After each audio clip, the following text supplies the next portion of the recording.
14 अगस्त की 12:30 बजे की वे तारीख और वो डेट आज भी भुलाए नहीं भूलती है।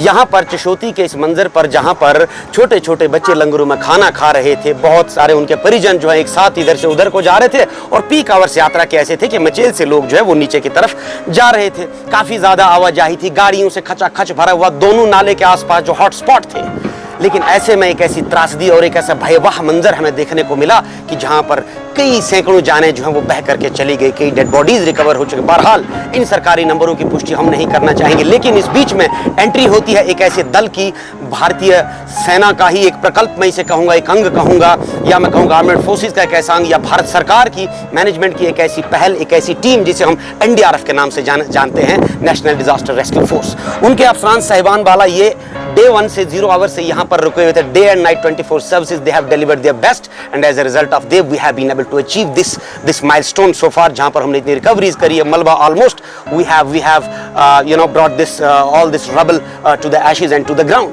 हमारे साथ हैं नॉर्थ कमांड के, नॉर्दर्न कमांड के DIG साहब श्रीमान गंभीर चौहान जी, साथ में पहले दिन से डटे BGU के सैम साहब, कमांडिंग ऑफिसर साहब, और उनके दूसरे अफसरान साहिबान। Sir, we would like to speak with you regarding what were the challenges यहाँ रहे आपके लिए, और किस तरह का प्रोग्रेस जो हमने एक चार्ट, एक रोड मैप जो बनाया था, उसको किस तरह से हम लोग जो अचीव करने में कामयाब रहे।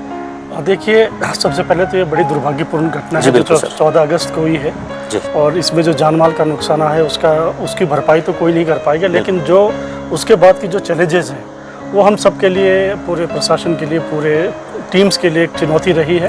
और हमारी टीम जो 13 बटालियन NDRF है जो अभी उधमपुर और जालंधर लुधियाना में है, वहाँ से तुरंत जैसे ही इनको सूचना मिली, अपने जावेद जो हमारे कंपनी कमांडर टीम को लेकर तुरंत वहाँ से बाय रोड निकले। विदिन 10 मिनट्स हमारी टीम तैयार होकर वहाँ से निकल पड़ी थी, लेकिन चूंकि मौसम ख़राब था, रास्ता बहुत लंबा था, यहाँ पहुँचे और यहाँ पहुँचने के बाद जो हालात देखे वो बहुत ही भयावह थे, बहुत ख़राब थे, हालात बहुत मुश्किल थे।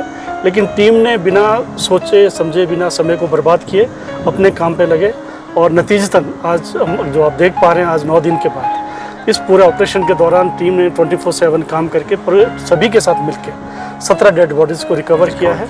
और अभी भी आप देख रहे हैं कि काम जारी है।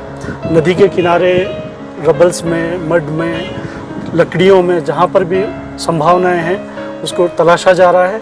इवन हमारे जो डॉग्स हैं उन्होंने भी बड़ी मुस्तैदी से काम किया, और बड़ी अच्छी ढंग से उन्होंने 3-4 जगह जो इंडिकेशंस दिए थे पॉजिटिवली, उसको भी वहाँ पर हमको रिकवरी मिली है। अच्छा। जो कि एक बहुत सक्सेसफुल स्टोरी हम कह सकते हैं। और बाकी हमारे जितने भी टीम का, हमारे कमांडेंट साहब और उनकी टीम है वो बिल्कुल लगातार है। और मैं समझता हूँ कि अब चूँकि 9 दिन हो चुके हैं और जान की संभावनाएँ बहुत कम रह गई हैं, और बॉडीज़ भी चूँकि रबल इतना ज़्यादा है, मड इतना ज़्यादा है, शायद बहुत मुश्किल होगी।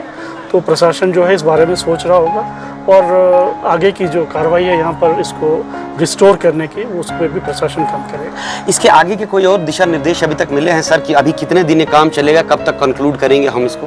देखिए, ये जैसा मैंने कहा कि आप देख रहे हैं कि किस स्तर पर काम हो रहा है, किस लेवल पर काम पहुँच चुका है। ये कॉल प्रशासन को लेना है कि कितने दिन, क्योंकि आगे रिहेबिलिटेशन का काम है, सड़क को ठीक करना है, इसको ठीक करना, वो चलता रहेगा। हमारा जो स्पेशलाइज्ड काम है, जो रिकवरी का, रिसर्च करने का, सर्च करने का, वो ऑलमोस्ट पूरा है। जिस दिन भी प्रशासन निर्णय लेगा टीम्स को जाने का, हम अपने, चूँकि हमारे पास बहुत सारी चैलेंजेस है, ये टीम पूरी जम्मू कश्मीर और लद्दाख को कवर करती है। अभी रिसेंटली आपने देखा होगा राजौरी में और कठुआ में भी इसी तरह की घटना होने की संभावनाएँ थी, तो टीमों को वहाँ भी भेजना पड़ा।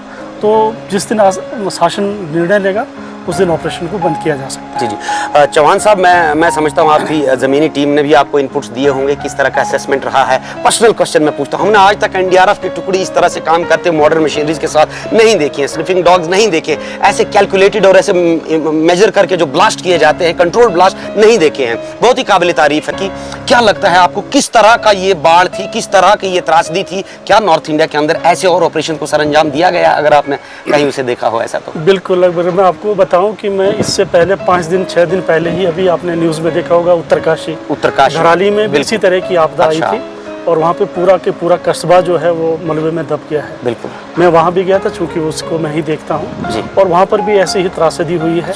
और वहाँ भी हमारी 3 टीमें लगातार लगी रही। वहाँ पे हमारे डॉग्स भी थे, मशीन्स भी थी, और अभी भी हमारी एक टीम वहाँ पे लगातार काम कर रही है। तो चुनौती, जान माल का नुकसान वहाँ भी काफ़ी है, अभी भी लगभग 40-45 लोग मिसिंग हैं और बहुत ज़्यादा तादाद में वहाँ पे बहुत बड़ा इलाका जो है वो मलबे में दब चुका है। तो एनडीआरएफ एक हमारी स्पेशलाइज्ड फोर्स है, हमारे लोग स्पेशली इस ऑपरेशंस के लिए ट्रेंड भी होते हैं।